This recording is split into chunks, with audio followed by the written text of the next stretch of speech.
నా దగ్గర ఉన్న అగ్రిమెంట్ చూస్తే 21 పేజెస్ది ఏ తెలుగు బిడ్డ కూడా ఈరోజు పడుకోడు.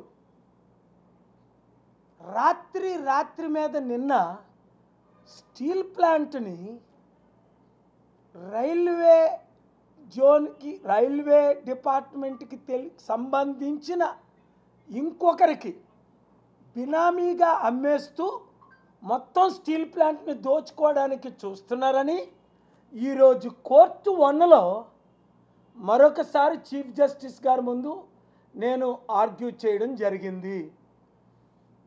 మీ అందరికీ తెలిసిన విషయమే, కోర్టు 17లో ఆనరబుల్ జస్టిస్ నరేంద్ర గారు, ఆనరబుల్ జస్టిస్ విజయ్ గారు మార్చి 14న క్లియర్ ఇన్స్ట్రక్షన్స్ ఇచ్చారు. స్టీల్ ప్లాంట్ ఎందుకు అమ్ముతున్నారు, ఎవరికి అమ్ముతున్నారు, ఎంతమందికి అమ్మారు, స్టేటస్ ఏంటి, కౌంటర్ వేయమని మార్చి 14న ఇస్తే ఈరోజు ఏప్రిల్ వరకు కౌంటర్ వేయలేదు. సరికదా,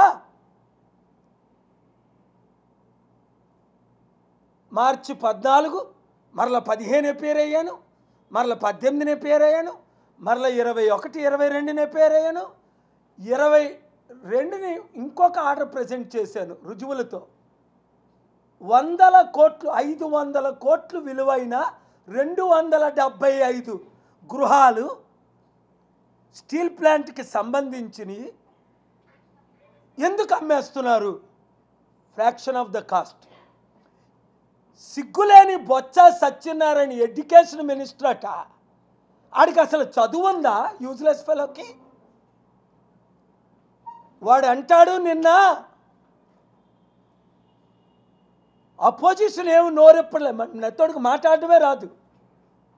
అలాంటి పనికి మాలినోడికి మినిస్టర్ పోస్టు, మళ్ళీ వాళ్ళ భార్య బొత్స ఝాన్సీ వైజాగ్ని దోచుకోవడానికి ఎంపీగా పోటీ చేస్తుందట.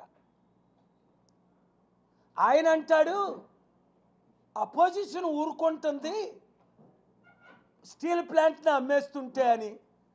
ఒరే బొత్స, నువ్వు వైసీపీలో ఉన్నావా లేదా? మీ గురు రాజశేఖర రెడ్డి అమ్మి లేదా 1000 ఎకరాలు?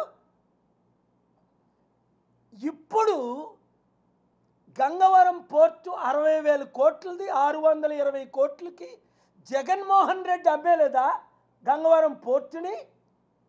నువ్వు డ్రగ్స్ వాడుతున్నావా, టెస్ట్ చేయించాలా, మందు కొట్టేసి మాట్లాడుతున్నావా? అమ్ముతుంది మీరు.